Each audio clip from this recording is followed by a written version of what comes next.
Let's move on to our second main topic today. And our second main topic today gets sent to us by Edison Havugi, who writes, "Hey, John, after all the predictions, after almost 4 in the theater, 4 weeks in the theater, It Chapter 2 is sitting at $420 million at the box office. How do you think the people at Warner Brothers feel about this? What do you think the box office will be by the time it ends its run? Thanks." All right. Thanks a lot for sending in that question, Edison. And yes, one of the year's most anticipated movies to many of us was It Chapter 2, because not everybody, but a hell of a lot of us loved that first movie. That first It was just a revelation. It was so surprising. It was refreshing. It was scary and fun and had great characters. The kid cast was amazing. And a lot of us loved that movie. And so many of us were really excited about part 2. Now, they made some changes. Which they needed to because of the book. They moved from the kid cast to the adult cast with a bunch of flashbacks to the kids.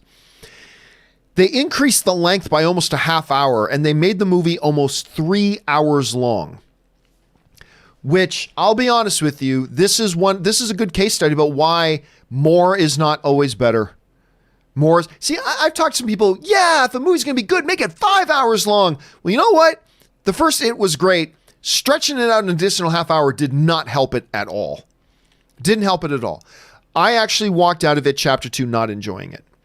The length was part of it because this type of movie shouldn't be that long. There are some movies that should be 3 hours long. Hell, be 3 hours and 20 minutes long if you want. Hell, The Irishman is almost 3 hours and 30 minutes long.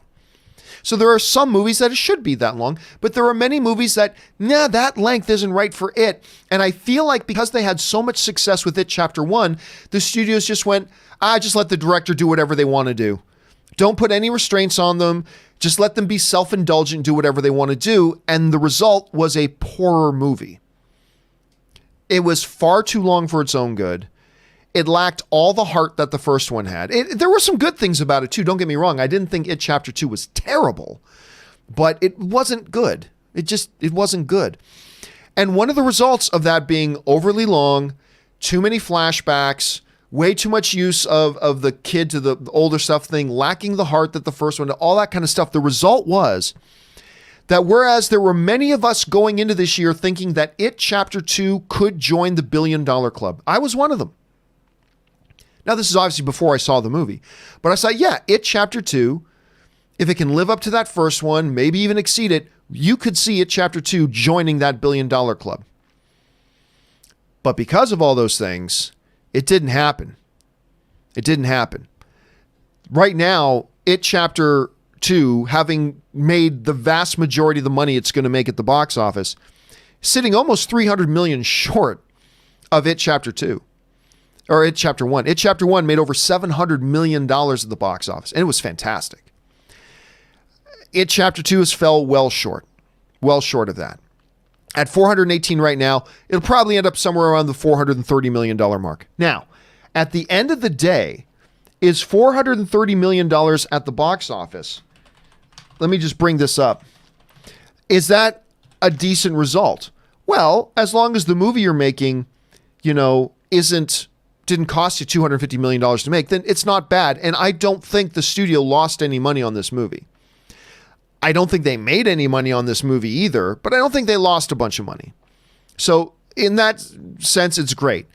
And I know there are many directors who would kill to have one film in their career that made over $400 million. So don't get me wrong. It's not like it's some tragic flop. It's not.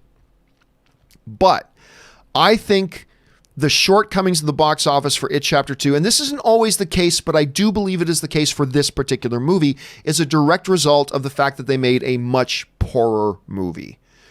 Word of mouth got out that it wasn't that great. You didn't have nearly as much repeat business as the first one did. The length turned some other people off. The movie, they went way too self-indulgent. That's the thing. Sometimes with directors love everything they shoot. And sometimes you got to step in and be that voice of reason. Sometimes the studio needs to step in and say, you are self-indulging too much. Cut some of this stuff out. It doesn't need to be there. But when you let a director off the leash, this is what you're going to get. This is what you're going to get. So look, I love the first film. I thought the second film was a massive step backwards. And again, this isn't always the case with why a second film makes less money. But I think in this case, it's the drop of quality that led directly to the drop of the box office. Again, less surprise, enthusiastic word of mouth, the longer run time, less repeat business. I think there's a direct correlation there. That's not always the case, but I believe it is here. But again, I still wouldn't call a movie that made over $418 million a massive flop, unless it was over the top expensive, but I don't think this one was. It may have lost a little bit of money. It may have made a little bit of money, but obviously not the huge success that the first one was. Question is, guys, how do you look at this turnout for It Chapter 2? Did you enjoy the film? Did you not enjoy the film? Are you surprised by the box office results right now? Did you think more people would have gone out to see it? Jump on down to the comment section below and let me know your thoughts. All right.